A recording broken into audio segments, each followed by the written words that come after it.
Honestly, a good majority of crossovers in the market are very boring vehicles. I mean, they were designed that way, to get you from A to B with as little fuss and as little flair as possible. But when you cross over to a Peugeot, it's very different. It almost feels like a journey, a very quirky, albeit very fun one.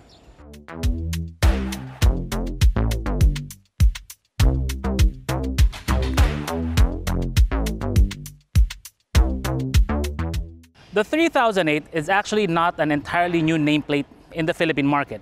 It's part of the original lineup when the brand was launched here almost 10 years ago. I actually remember driving that model thinking it was really strange with the looks, the front grille, and that weird automated manual transmission. Many of those were rectified with the second generation model, which they launched in 2018.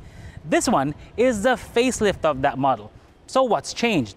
Well, clearly from the front, there are a lot of changes compared to them. The headlights are different, the front bumper is different. It also now gets this LED strip down here, which kind of serves as the claw mark, like to represent the line that they have there. Even when you look at the grille, it looks very different, looks very unique. And from that angle, you can see it's a 5-door crossover. It's got 220 millimeters of ground clearance, black cladding, 18-inch wheels with 55 series tires, and of course, quite a bit of chrome. And now, a lot of rain. So yeah, we got a little bit rained out there, but no matter. The rear of the Peugeot 3008 is actually really, really nice. I mean, the LED tail lights here, it represents the claws again, like, you know, like that, like the lion, the black trim here, the overall shape, the details with the satin silver trim. It actually looks really nice. But what I think is a better and actually one of the best selling points of the 3008 is how Peugeot conceived the cargo area. For one, it starts with the key. If you want to open the tailgate, you can use the button here, or you can use this. All right, it has the kick sensor. It's actually one of the best kick sensors, the most responsive ones I've ever tried in a crossover, which is a good thing. A few of them I've kicked a few times and nothing happens. Now, the cargo area is a very smart one too.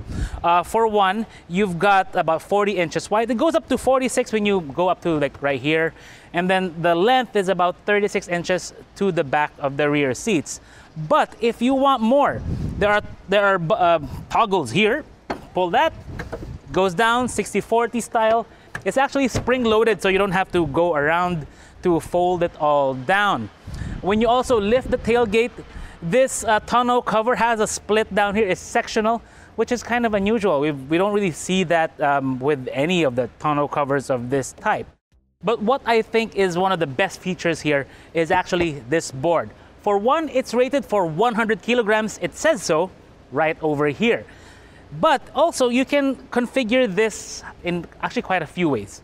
For one, you can have it in this one where it's level with the rear seats when it's folded down. But you can also lower it down to this level. It gives you a little bit more volume, or if you don't want anything to roll back when you're putting it in the trunk. But underneath there, you have your spare tire. It's a donut, and it even has a little tool bucket for all your things like jacks and stuff. Why did I even try to lift that out there? Never mind. But when you have it in this configuration, you can actually pull it up, and there are catches right up there.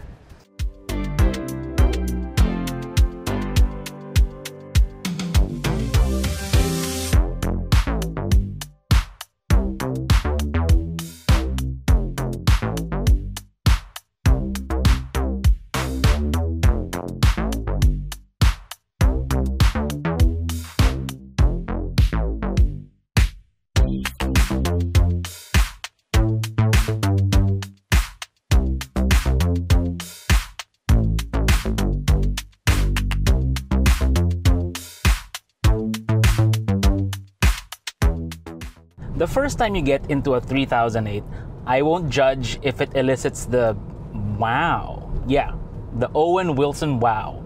Because this dashboard, for example, you don't normally see this in a production car.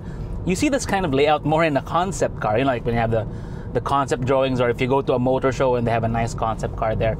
That's what this reminds me of, with the way it's laid out, the two-tier design with this thing right here. It kind of really does feel like a cockpit. And that's what Peugeot is going for with their I-Cockpit design. Now, I like the fabric they chose for the door inserts, even on the dashboard. Up here in front, you have a digital screen, and then you have a screen that comes up from here from the dashboard. Actually, Peugeot has had this kind of layout before in the pre-facelift 3008, but they've changed it up. It looks a bit wider now compared to before. Before, it was kind of like a pyramid type or trapezoid type shape. So this one, yeah, it's a big improvement. It's a lot wider. You do have, like before, the aircraft style toggle switches here for audio, climate, navigation. Navigation, by the way, doesn't work. It doesn't have a map. Vehicle functions, the telephone, the Bluetooth telephony, that kind of thing.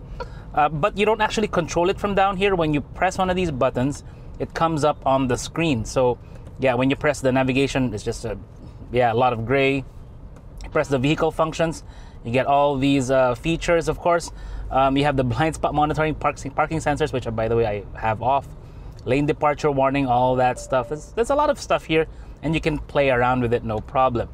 But of course, as you see, there's no navigation. So when I go to here, Android Auto, I have my Waze on right now, and as you can see, I'm in NLEX, and it's really traffic out. Hopefully, it's not a big accident. And that brings me to my chief gripe with the 3008, actually, and it's right here, the driving position, because I was taught a certain driving position by Cookie, and he really drilled it into me. He would even slap my hands if my hand migrated from the 10 and 2 or 9 and 3. But the driving position for me has become kind of a non-negotiable. That's something I look for in every car. And in this one, I can achieve it, but it compromises one thing: my vision of the instrument cluster. Actually, it blocks about, like right now, it's blocking about maybe 1/3 or almost 1/2 of the instrument cluster.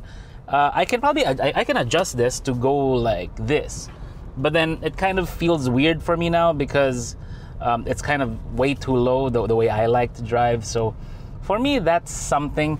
I think they designed this vehicle for someone with, a little bit taller, or maybe with maybe 2 inches more of neck length, or maybe they have their eyes up here. But no matter, I can get used to it.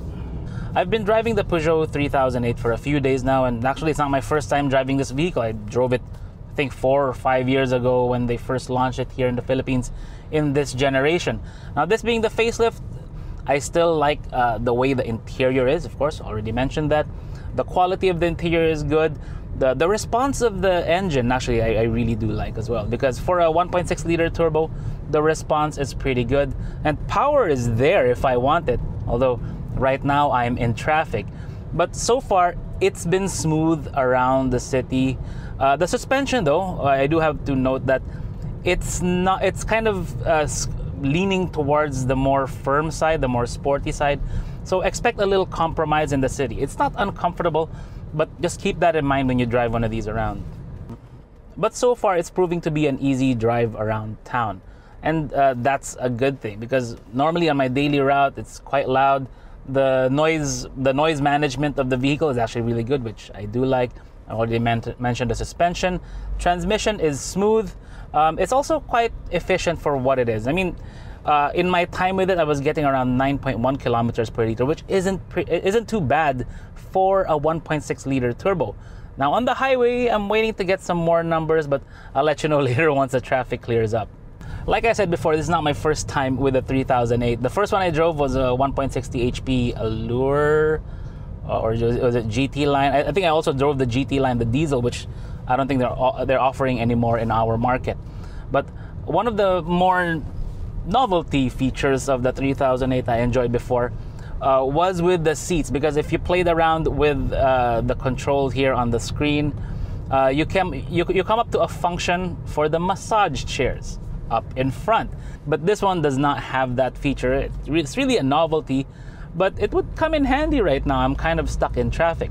Now, speaking of seat comfort, if you actually look at the passenger seat, it kind of reminds me of an airliner business class seat. I mean, you look at it, it looks kind of cocooned. So yeah, a massage function for that would be nice. And if I had a driver and I'd be sitting there.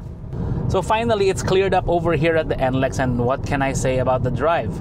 Well, here, for example, rumble strip, nice and muted. There's also minimal tire noise from this one. I mean, this one does have, I think, Continentals, and they're pretty good. Minimal wind noise as well.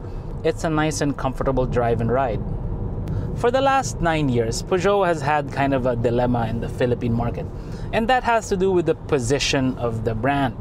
If you go to Europe, Peugeots would be pitched against, let's say, Toyotas and Volkswagens, and or even against Mazdas and Subarus, like brands we consider to be enthusiast, semi-premium.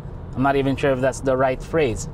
But here in the Philippine market, and even in Southeast Asia, Peugeots don't have the cachet or the brand reputation or the brand equity like, let's say, BMW or a Mercedes.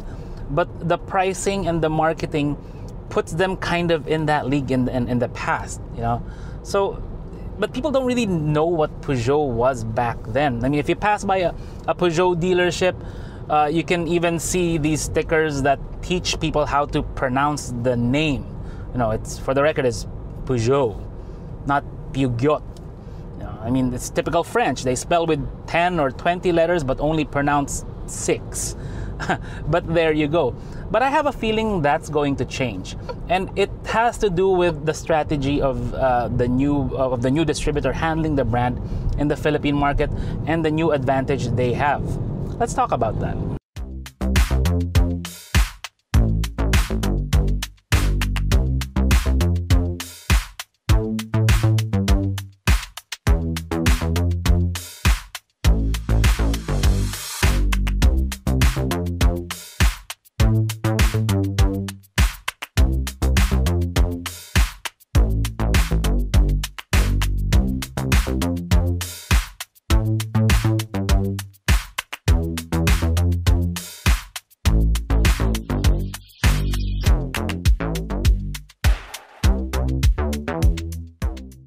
The Peugeot 3008 is very different, very unique, actually quite quirky, but none of the quirks are annoying, more like endearing, something to talk about.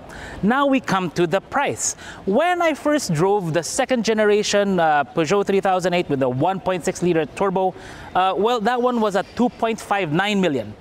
This new one, wait for it, it retails for 2.09. They were able to chop off 500,000 pesos from the price of this vehicle. Now, how was Peugeot able to do that? Well, manufacturing. Stellantis, Peugeot's parent company, is manufacturing this vehicle over in Malaysia. That means they can take advantage of the AFTA as well as lower shipping costs to offset the excise taxes as well as modern day inflation. So it also means that it's no longer Eiffel Tower, it's more like Petronas Twin Towers. Am I complaining? At 500,000 less? Of course not. I like it.